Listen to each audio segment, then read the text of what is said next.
This is the new Fiat 500 Hybrid, and it's actually a bit of a warm-up act because later on this year we're going to get the brand new generation, new platform, fully electric 500e. But until then, and even beyond then, with this generation of 500, this hybrid version will be the only one that you can buy. But even though it's got hybrid on the end of the name, it's not actually a hybrid in the way that you might think. We're going to explain why later. But for now, let's talk about the outside. So, is there anything to point out to make this different from what it was before?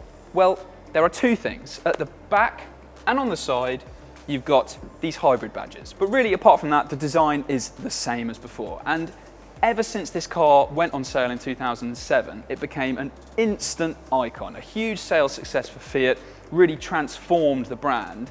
And they haven't really done too much to the design since then. And I suppose, why would you? If you've got a winning formula, selling loads of cars, then you probably don't want to tweak it too much. So you've got this cutesy headlight design at the front, it's still got those compact dimensions and a shape that makes it look really similar to the original Fiat 500 from the 1950s. But apart from those badges that I pointed out, there's really nothing different to report from the design. It's the same Fiat that we've known since 2007. But is there anything different inside?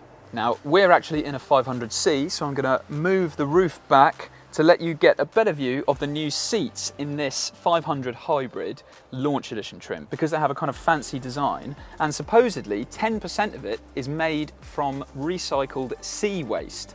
So 1.5 kilograms of plastic bottles and other rubbish that idiots have thrown in the sea have been used to help make the 4 seats that you get in the Fiat 500. So that is a very noble thing to do. If that is true, it's what Fiat says. And other manufacturers are starting to do things like that as well.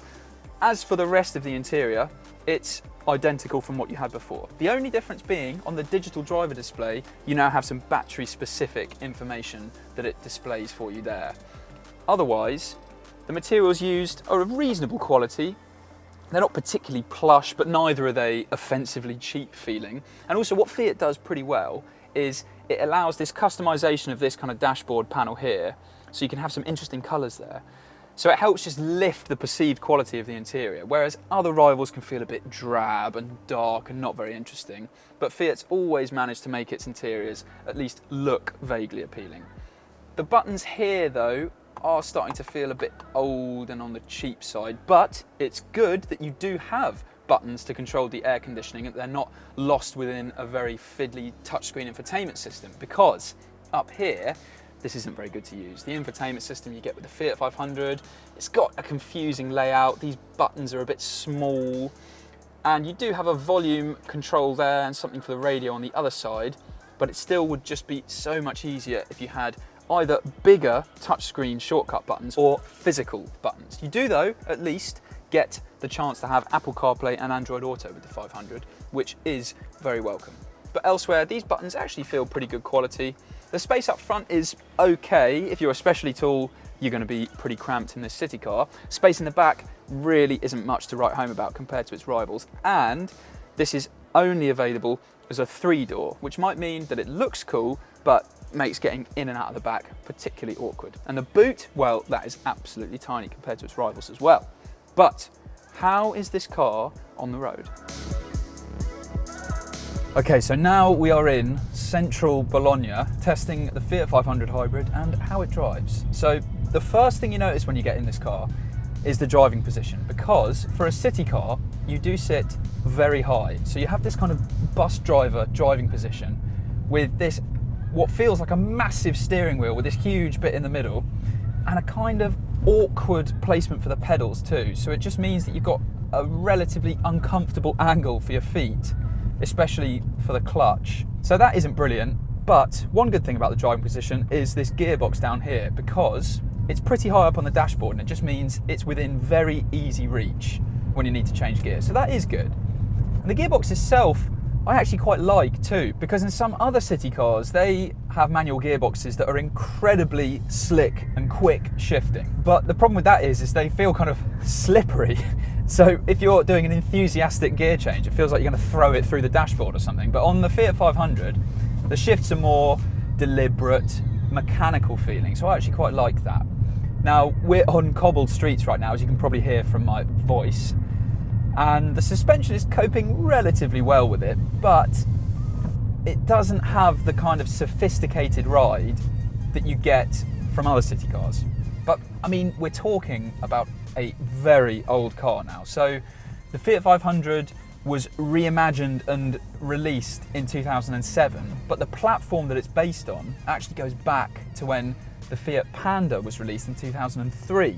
So that's incredibly old. Now, with city cars, there's not much profit to be made from them. So it doesn't really make sense as a manufacturer to have a business model where you're constantly refreshing your city cars, constantly giving them new platforms, which is why a lot of other rivals also take their time when they're introducing facelifts or changing the platform. But for some context, in the same time that the Fiat 500's been around, the Hyundai i10, which is a city car that's always been near the top of the class, that's had 3 pretty comprehensive refreshes, and now it's in a new generation as well, and it's always been very impressive. So the Fiat 500 feels a bit off the pace, and the ride is one of the areas in which you can notice it.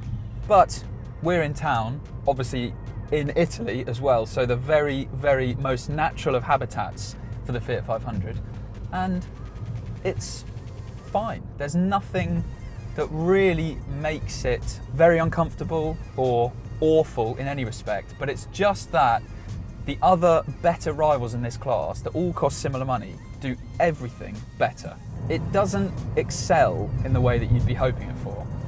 So a Kia Picanto and a Hyundai i10 are both better to drive, more comfortable, more practical, they've got nicer interiors, their engines are more impressive, and in fact the same goes for the Volkswagen Up, Skoda Citigo and the Seat Mii too. And if you're interested in the hybrid side of things, well, the Suzuki Ignis, again, is a better car and offers a really, really impressive hybrid system that makes it a very, very fuel efficient car. And also, there are now very good versions of city cars that are fully electric, like the Mii Electric, like the Citigo E. So considering that they are quite a step up in price from the 500 hybrid, maybe they might not be for everyone, but now more than ever, they're more compelling choices in this class. So apart from this car being a 500 and it having the styling and everything else that goes with owning a Fiat 500, there isn't really anything else to outright make it a very recommendable car. So let's discuss the mild hybrid technology in the 500. Now, it really is pretty cheeky and a bit of a stretch to put hybrid on the end of this 500 name, because this is not a car that you can plug in. It isn't a car that can travel on pure electric power alone.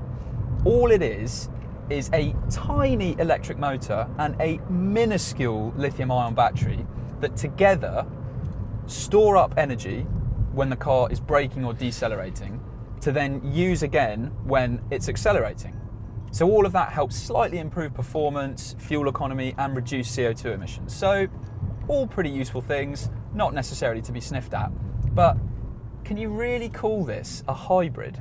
It seems a bit cheeky, especially when we're in an era where lots of car buyers are just a bit overwhelmed and confused by all these different terms we have for plug-in hybrids, hybrids, self-charging hybrids, whatever that means, BEVs. It just seems a bit unfair to market this as a hybrid. So is there a noticeable impact on the performance of the engine thanks to this mild hybrid technology? Well, I'm in third gear, dropping down to 2,000 revs, flooring it.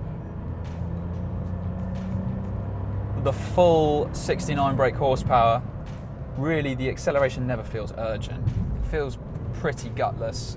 And also it's a weedy engine and it doesn't sound very nice either. So if you do want to go anywhere quickly, you've got to be thrashing it quite hard. And when you do, you get this kind of harsh engine note and quite a lot of vibration through the pedals as well. It's not an awful engine to listen to, but again, if you just compare it to the 3-cylinder units that you can get in the Kia Picanto, the Hyundai i10, they're just nicer, more refined, and more powerful and impressive as well. Now, this is a city car, so obviously it's quite small, but having said that, if you enter a corner with a bit of pace, then the amount of body roll that it generates is really quite surprising, and it doesn't feel anywhere near as nimble or composed as its rivals.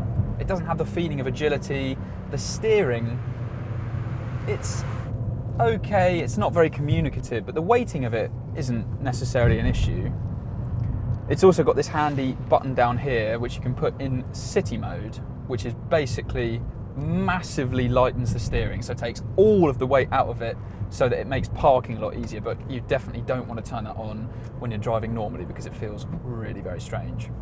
But in normal mode, the steering has a acceptable weight to it. It's still not as nice and as responsive and alert as a Volkswagen Up. Certainly, that's a much nicer car to drive. That was what you need to know about the new Fiat 500 Hybrid. And if you want even more information on it, then go to whatcar.com, where you can find our extended written review, not just of this car, but of every new car on sale. And if you've enjoyed this video, it would be great if you gave it a like. Any questions or opinions, leave a comment below. Make sure you're subscribed too, because we've got loads of video reviews coming out every week.